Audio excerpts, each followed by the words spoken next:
চাইছো? কি চাইছি সেটা তো বলা যাবে না। সেটা বলা যাবে না তো। প্রচুর মানুষ কিন্তু এখানে পুজো দিচ্ছে, টোটালটা সবাই কিন্তু এখানে দেখুন সেই মানে সন্ধ্যা থেকে লাইনে দাঁড়িয়ে কিন্তু এখন বাবার কাছে চলে এসেছেন। তো হাই ফ্রেন্ডস, আমি শুভ। আজকে যেহেতু শিব চতুর্দশী শুভ প্রীতি ও শুভেচ্ছা জানিয়ে আজকে কিন্তু আমার নিউ ব্লগ শুরু করছি। আর আমি কিন্তু আছি আজকে হরিণঘাটার একটি প্রাচীনতম শিব মন্দির, এবং সেই মন্দিরে আমি কিন্তু যাব, সেখানে চেষ্টা করব সেখানে যাওয়ার এবং দেখানোর চেষ্টা করব এখানে কত সংখ্যক মানুষের ভিড় জমেছে। তো চলো টোটাল ভিডিওটা কিন্তু তোমাদের আজকে দেখানোর চেষ্টা করছি।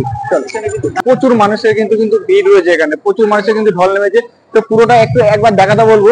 তো পুরো লাইনটা দেখতে পাচ্ছ, এখন রাত বাজে 9:30 বা প্রায় 10টা বাজে। তো এত রাতেও কিন্তু এখানে এত সংখ্যক মানুষের কিন্তু ভিড় এখানে রয়েছে। তো চলো আমি তোমাদেরকে পুরো টোটালটাই দেখাচ্ছি। তো তোমাদের কাছে একটা অনুরোধ থাকবে, ভিডিওটা পুরোটা না টেনে দেখতে থাকো, আশা করি ভালো লাগবে। আর যেটাই বলছিলাম, দেখো প্রচুর সংখ্যক মানুষ কিন্তু এখানে এসেছেন দূর দূরান্ত থেকে, তাদের মনস্কামনা যাতে পূর্ণ হয় সেই উদ্দেশ্যে কিন্তু বাবার মাথায় জল ঢালার জন্য। তো প্রচুর সংখ্যক মানুষ কিন্তু এত রাত হয়ে গেছে তবুও কিন্তু তারা লাইনে কিন্তু দাঁড়িয়ে আছে। চলো এখন আমি কিন্তু তোমাদেরকে যাবো মন্দিরের ভিতরে, গিয়ে ভিতরটা দেখানোর চেষ্টা করছি। তো চলো যাওয়া যাক। আমি কিন্তু এখন দেখাচ্ছি তোমাদেরকে, ভিতরটা দেখাবো, ভিতরে কিন্তু প্রবেশ করছি, আমি তোমাদেরকে দেখাবো। কিন্তু এখানে কিন্তু প্রচুর মানুষ কিন্তু এখানে পুজো দিচ্ছে, টোটালটা সবাই কিন্তু এখানে দেখুন সেই মানে সন্ধ্যা থেকে লাইনে দাঁড়িয়ে কিন্তু এখন বাবার কাছে চলে এসেছেন। তো আমি একটু দেখাতে বলবো মন্দিরটাকে তোমাদের। তো ভিতরে এসে দেখতে পেলাম সত্যি খুবই সুন্দরভাবে কিন্তু এখানে এনারা কিন্তু পুজো করছেন, এবং ঠাকুরমশাই কিন্তু খুবই সুন্দরভাবে কিন্তু এনাদেরকে পুজো করাচ্ছেন। তো খুবই সুন্দর একটা পরিবেশ কিন্তু এখানে তৈরি হয়েছে। আর সত্যি প্রচুর সংখ্যক মানুষ কিন্তু এখনো বাইরে দাঁড়িয়েছে, সেই হিসেবে কিন্তু পুজো কিন্তু খুবই সুন্দরভাবে তাড়াতাড়ি করে এবং সুস্থভাবে কিন্তু এখানে হচ্ছে। তো আমি একটু এখন বাইরে যাব, বাইরের পরিবেশটা দেখানোর চেষ্টা করবো। তো দেখতে পাচ্ছ মানে যারা ভিতরে পুজো করছেন তারা কিন্তু বাইরে এসে কিন্তু এখানে ধূপকাঠি এবং মোমবাতি জ্বালাচ্ছেন।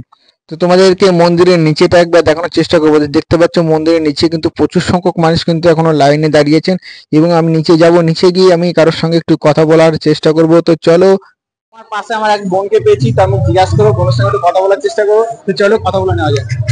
তোমার নামটা যদি একটু বলো। স্বপ্না দাস, হরিণঘাটা সুবর্ণপুর। কখন থেকে এখানে লাইন দাঁড়িয়ে আছে? আমি এখানে এসেছি 8টার সময়। 8টার সময়? এত জায়গা থাকতে, এত শিব মন্দির থাকতে, হরিণঘাটাতে এই শিব মন্দিরে এখানে পুজোর ডিসিপ্লিনটা ভালো, আর এখানে পুজো দিতে ভালো লাগে, তো তার কারণে এখানে আসা। তুমি এখনো পর্যন্ত এসে কি লাইন পেয়েছো? না, এসেছি 8টার সময়, এখন বাজে প্রায় 11টার কাছাকাছি। তো এতক্ষণ ধরে এখানে লাইনেই রয়েছি। আর বাবা মাথায় জল ঢেলে তুমি কি মানে চাইছো? কি চাইছি সেটা তো বলা যাবে না। সেটা বলা যাবে না তো। আর যাই মানে কি মনে হচ্ছে আশাবাদে কখন তুমি পৌঁছতে পারবে ঠাকুরের কাছে? দেখা যাক 11টার আগে হয় কিনা, মনে তো হচ্ছে না যে 11টার আগে হবে। দেখতে পেলাম আমাদের এক ক্রিয়েটার দাদাকে, তো সত্যি কন্টেন্ট ক্রিয়েটার দাদাকে, তো আমার খুবই ভালো লাগলো দাদাকে দেখে।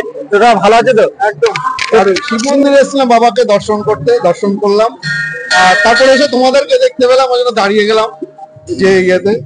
যাই হোক, শুভ শিবরাত্রির সকলকে শুভেচ্ছা জানাই। আর আমার এই ভাইয়ের চ্যানেল যারা দেখছো, আমি তাদের কাছে অনুরোধ করব অবশ্যই লাইক, কমেন্ট এবং শেয়ার করবে, এবং যারা সাবস্ক্রাইব করোনি তারা অবশ্যই চ্যানেলটিকে সাবস্ক্রাইব করবে। আর তোমাদের কাছে একটা অনুরোধ থাকবে, দাদারও কিন্তু একটা চ্যানেল আছে, যার কাছ থেকে চ্যানেলটার নামটা জেনে নেবো। এটা দাদা যদি। আমার রয়েছে এক্সপ্লোরার পার্থ, আর আমি নর্মালি ফেসবুকেই করি, পার্থ প্রতিম দাস হিসেবে আমার ফেসবুক অ্যাকাউন্ট রয়েছে, ওখানে কিছু করার চেষ্টা করি, ওই ভালোবাসা থেকে মানে ভালো লাগা থেকে ভালোবাসা, সেই হিসাবে করি। আর তোমাদের কাছে অনুরোধ থাকবে দাদার চ্যানেলটিকে তোমরা কিন্তু প্লিজ ফলো করে দিও এবং দাদার পাশে থেকো। তো চলো টোটাল ভিডিওটা কিন্তু তোমাদের দেখানোর চেষ্টা করলাম এই ভিডিওর মাধ্যমে। যদি ভিডিওটা ভালো লেগে থাকে তাহলে কিন্তু লাইক, কমেন্ট, শেয়ার করতে কিন্তু ভুলো না। আর দেখা হচ্ছে অন্য একটি ভিডিওতে, ততক্ষণে তোমরা সুস্থ থেকো, সাবধানে থেকো, ভালো থেকো। আর আমার চ্যানেলে যদি কেউ নতুন হয়ে থাকে তাহলে প্লিজ আমার চ্যানেলটিকে সাবস্ক্রাইব করে আমার পাশে থেকো, এবং ফেসবুক থেকে দেখে থাকলে কিন্তু ফলো করে দিও। তো চলো।